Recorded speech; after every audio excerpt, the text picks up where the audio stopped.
Hello there. Today, I have a secret for you. Do rich people and professional investors have knowledge about investing that they're not telling you? Actually, yes.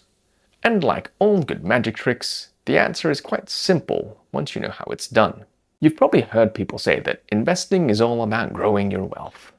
But what does that really mean? Well, first, you might want to understand that people trying to sell you investments probably aren't really investments as professionals see it. What people usually try to sell you is what I call the park your money method. Buying a house, that's an investment, right?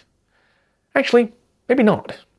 Imagine if you have US dollars and you use some of them to buy some euros. Is that an investment? Not really. You're mainly swapping one form of asset for another, swapping some dollars for some euros. Similarly, when you buy a house, you're swapping dollars for some house.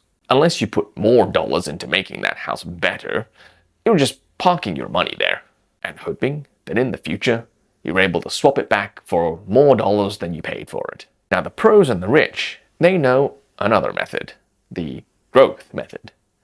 The thing they aren't telling you is that parking your money in a place and hoping someone will buy it off you for more later, this doesn't really create value.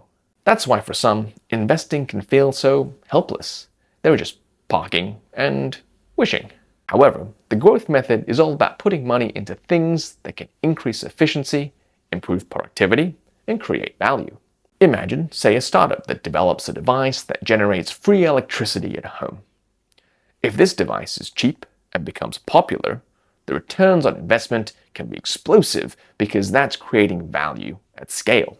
Value creation, this is the true secret to investing. So what can you do with this information? Should you be investing in startups?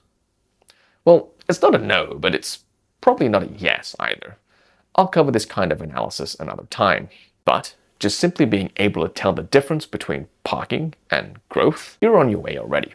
And look, parking your money in different assets isn't a bad thing. It's a pretty wise move to diversify your savings.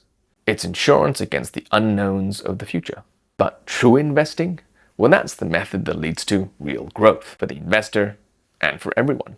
And these investments don't have to be big. Put your time and money into learning something, into what would help you and others be more productive or be more efficient. That's how to invest like the pros. Okay, good luck, have fun, and make good choices.